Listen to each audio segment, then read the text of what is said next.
guys, welcome to my channel. I have another custom dirt path tutorial for you guys.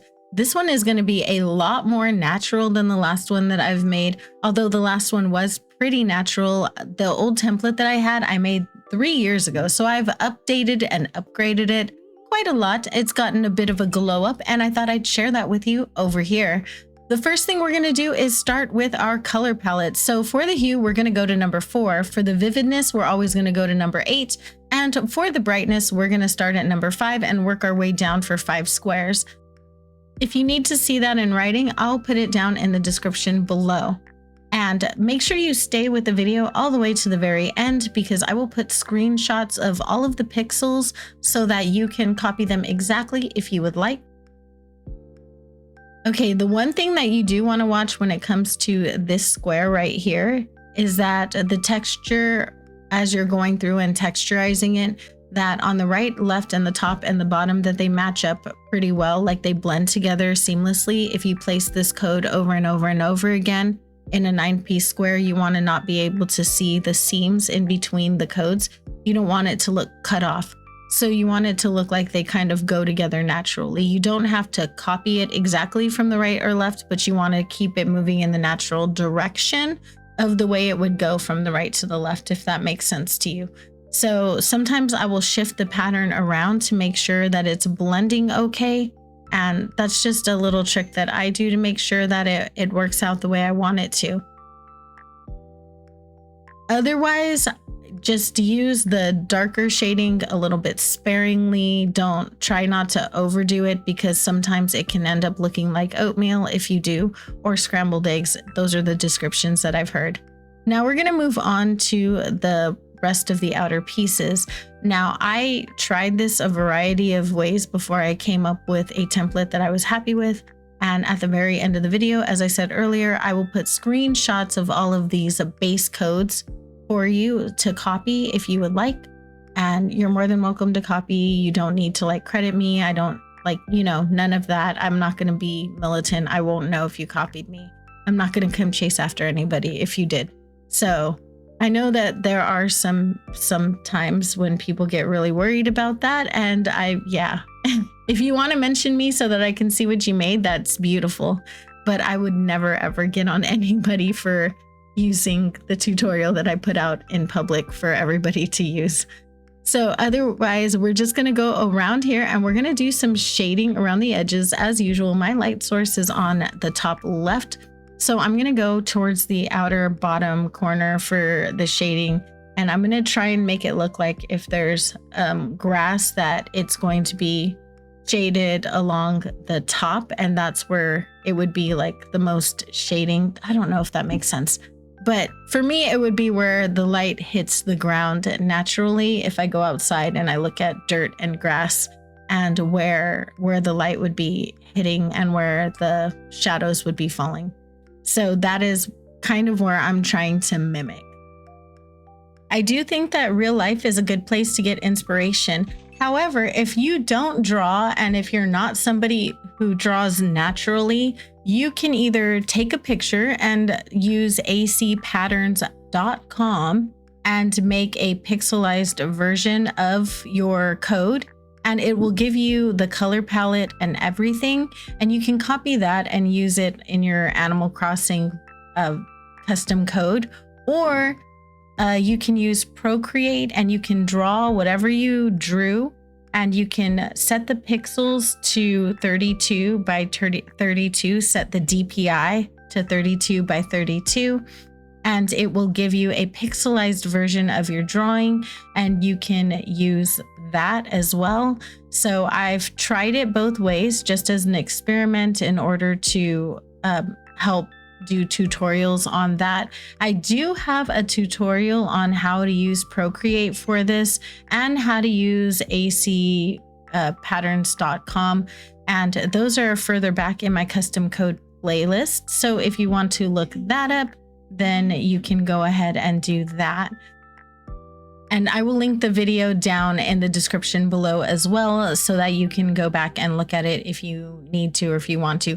It is an earlier video of mine, so I might redo it and show you guys like how I would do that now, because maybe I might do it differently now. I'm going to go back and rewatch it and see if that's how I would do it now, since that was very early in my custom code journey.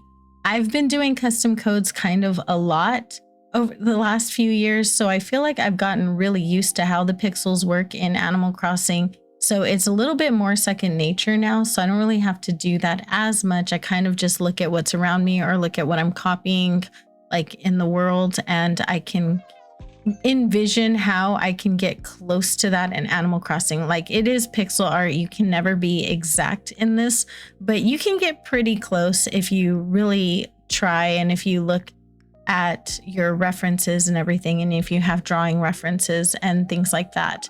I take inspiration from everybody else's codes, just like everybody else does, and I pick apart like what I like in some codes and what I like in other codes, and I kind of mesh all of it together along with my own personal vision with what I see in nature and what I see around me on the roads that I live near and things like that, and kind of put it all together in order to make my codes.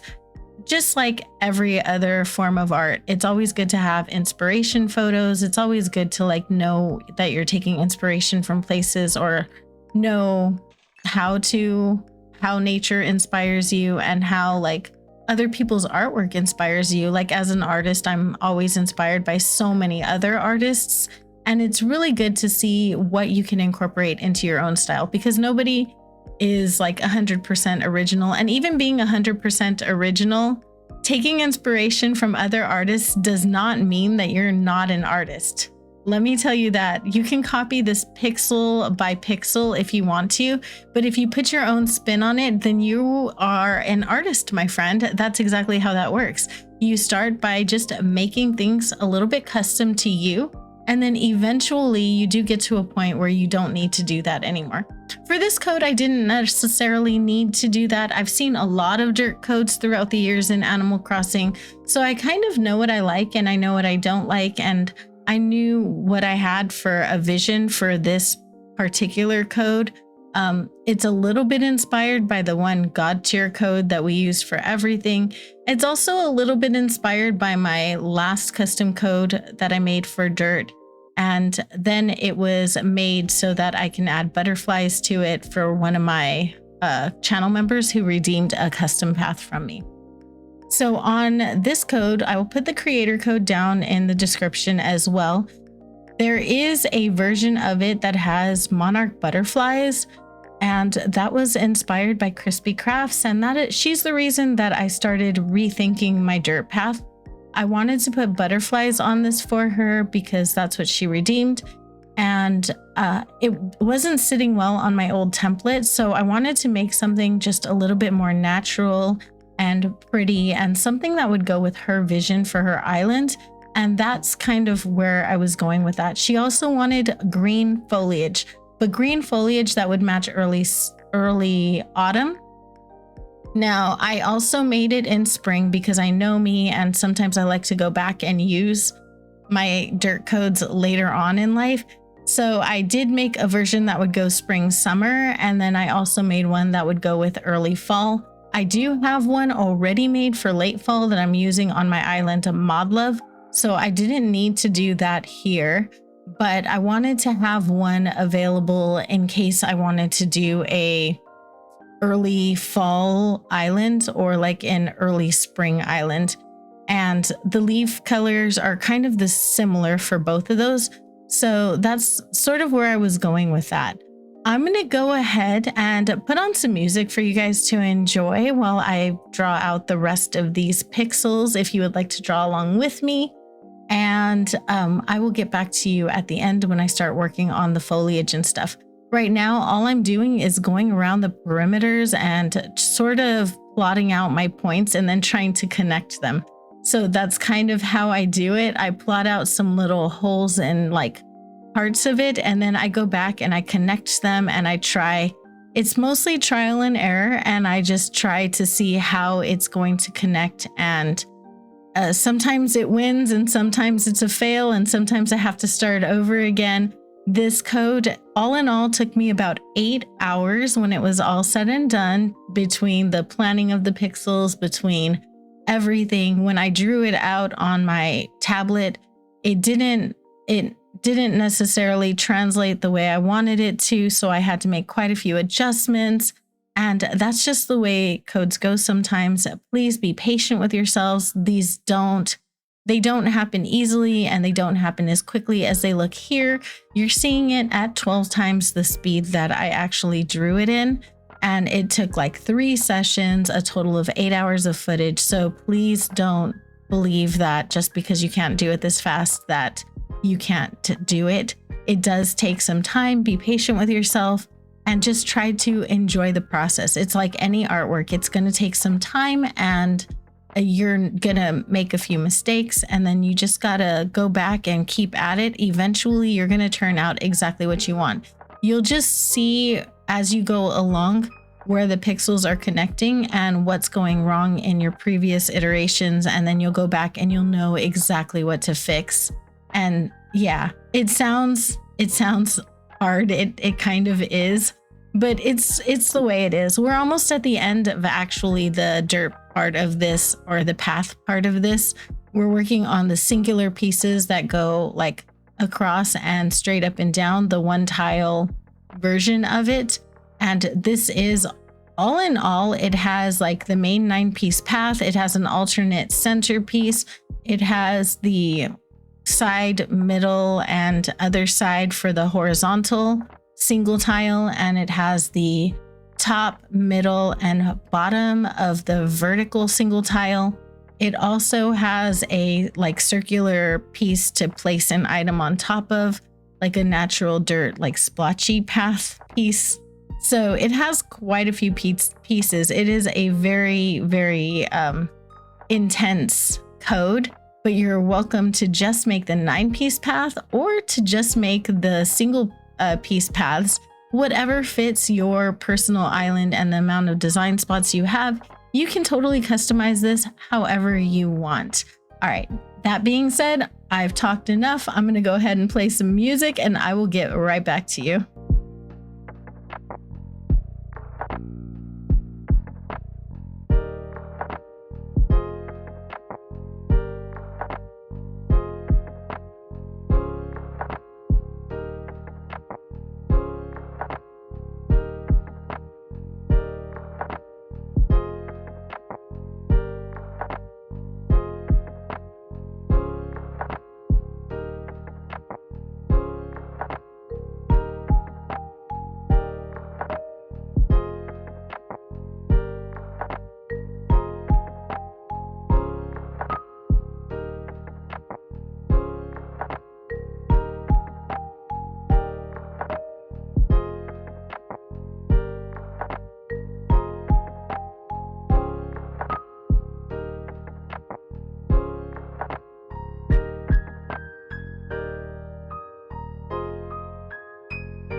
Now we're going through the foliage, and what I did at first was I placed the base shapes. I just used one flat color at first just to get the placement of the leaves right. I did upload the code without the leaves on it, just in case somebody wanted to do it without the leaves or use it without the leaves, or future me wanted to play with it again and add something different to the code under this creator code, because I do still have the island. I wanted to make sure that all of those things were going to be a possibility, but then I went through and I added some foliage. Right here, I'm using a color that'll work in spring and summer. And I think that it's a really pretty kind of green. It's a little bit understated. It blends with the grass well. I didn't want it to be overbearing or too obvious, like just by looking at it. I just wanted it to add like a little bit of texture to the grass that's already in game and make it look a little bit less flat. But I didn't want it to take over, if you know what I mean. So we're just adding a little bit of sprinkles throughout the code, just in a very natural way, like fallen leaves. We're using it around the edges. I don't really like putting them towards the middle too much. And that's just personal preference. Like everything else, it's always personal preference. So for me, that's my own personal preference. I'm sure that if you wanted to do them through the middle, it would probably look beautiful.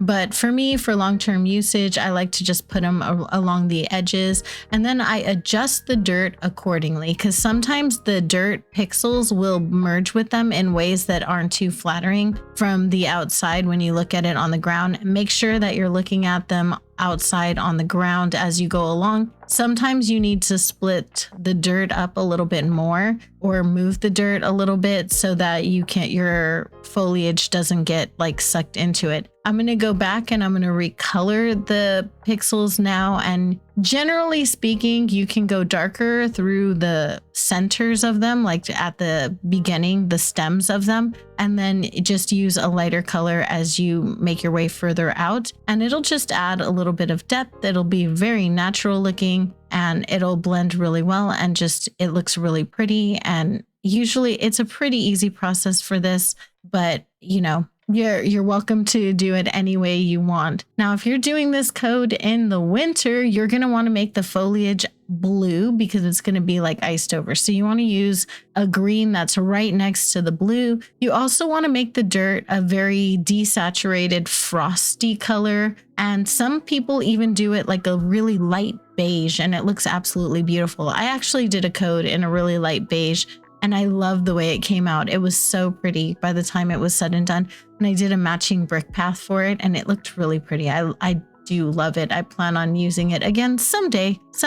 Maybe though. It just depends on if I do another winter island, so we'll have to see. I left this process in since most people do like adding foliage to their dirt paths and even flowers through their dirt paths. The last one I made had flowers on it, and I do have some flower templates over on my channel in my Discord. I share most of my templates in the Discord, and all of the pixels for all of my codes are generally there. So if you would like to see the pixels for all of these codes, you're welcome to go over to the Discord where I share them over there. But we are done. Thank you so much for hanging out with me. I appreciate you so much. You could have been anywhere in the entire world, but you chose to hang out with me and sit here on my island, and I appreciate that so much. A great big shout out to my Teddy Grams, my sugar bears, and my sweetest honey bears, who right now are Tanya, Emily, Jojo Crosses, Kaylee Games, Raven Skies, Nighttime Luigi, Triforce, and Coin Halo Gaming. Thank you all so much for all of your support. It means the world to me, and I hope all of you have a beautiful day or night, and I will see you in the next one. Bye!